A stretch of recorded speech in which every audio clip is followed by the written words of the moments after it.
Praise the Lord. आप सभी को परमेश्वर का अनुग्रह आप पर हमेशा बनी रहे। आज मैं फिर आपके सामने परमेश्वर के पवित्र वचन को लेकर आई हूँ, जो है मत्ती अध्याय 15 के पद 10 से 20 में। इसमें परमेश्वर जब प्रभु यीशु मसीह अपने चेलों को बुलाकर कहते हैं कि मनुष्य कुछ भी जो उनके मुंह पर जाता है, मुंह में जाता है, वो मनुष्य को अशुद्ध नहीं करता है, बल्कि मनुष्य सोचते हैं कि हमने ये खा लिया है तो हम अशुद्ध हो गए। बहुत लोग हैं जो अपनी मछली नहीं खाते हैं, गलती से वो खा गए, कुछ गलती से किसी ने खिला दिया तो अपने आप को अशुद्ध मानने लगते हैं कि उन्होंने वो चीज़ खा लिया जो चीज़ उन्हें नहीं खाना चाहिए।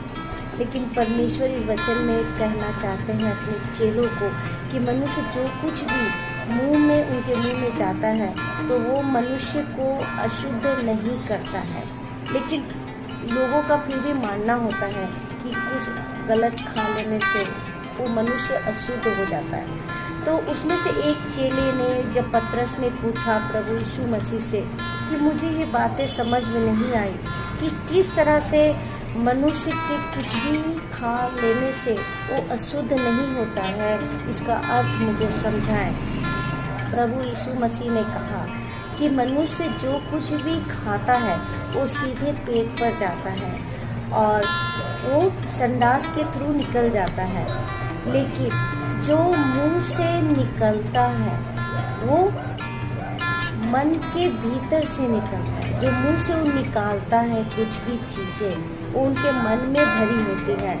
तो मन से जो निकलती है बातें वो होती है अशुद्ध, जो व्यक्ति को करता है। तो मन से निकली हुई अशुद्ध चीज़ें क्या क्या है?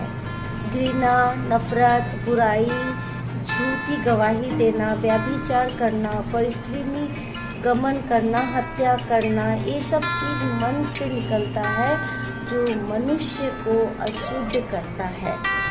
परमेश्वर प्रभु यीशु मसीह कहते हैं कि बिना हाथ धोए खाने से मनुष्य अशुद्ध नहीं होता है।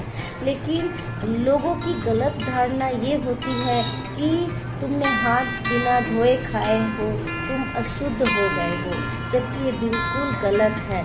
पवित्र बाइबल में परमेश्वर ने हमें बताया है कि मनुष्य केवल कुछ खा लेने से ही वो अशुद्ध नहीं होता है।